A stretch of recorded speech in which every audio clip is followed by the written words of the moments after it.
Okay then, so this is just going to be a quick video basically explaining how to fix or replace the OLED panel that's in these Sony Walkman music players. So what you're going to want to do is you want to locate these two screws here. There's one screw right there and there's another screw on the bottom there. So what you're going to want to do is basically undo these screws. Be careful not to lose the screws, otherwise the Walkman will fall apart.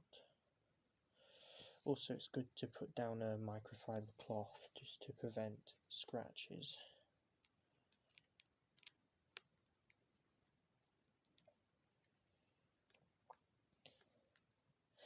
Now that the screws are removed, we need to basically take this sort of metal cover off, because this is made of aluminium. So what you want to do is it just simply slides off like that, revealing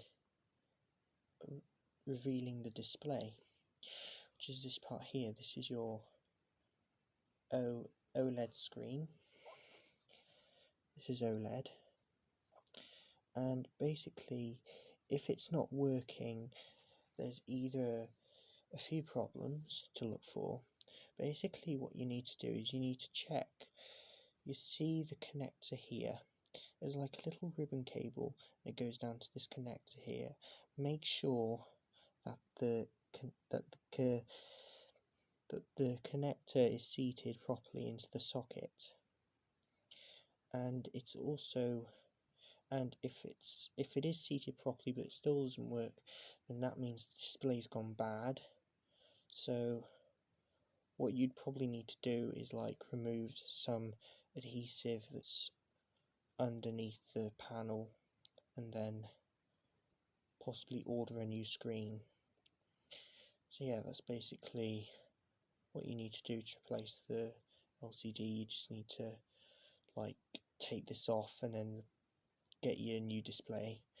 And also when you're taking that off, you need to be careful not to damage the ribbon because they're very fragile.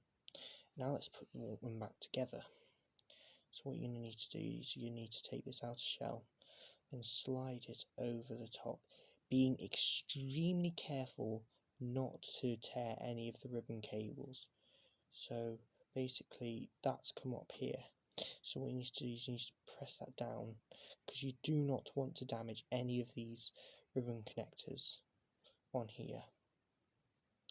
Then you see this thing, this is actually to do with the grounding. So what you need to do is you need to press that down in here. Basically there's this thing to press it down. Make sure it doesn't catch, because that is actually quite important. Then the shell's on. Now you just need to put the screws back in and then you should be able to go.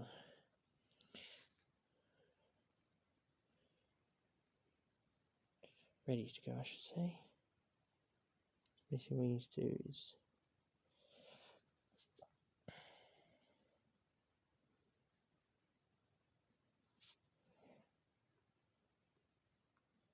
the same also applies if you want to change the battery in this, but you'd have to dive a little bit deeper.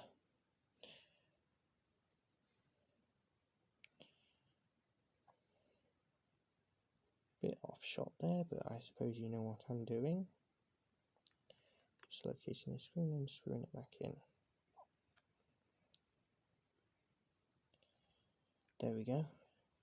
And if this was a repaired display, you'd see it work properly now. So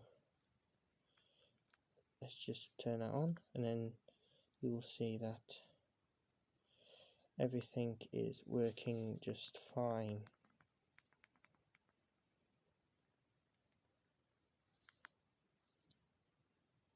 And that's the end of the video.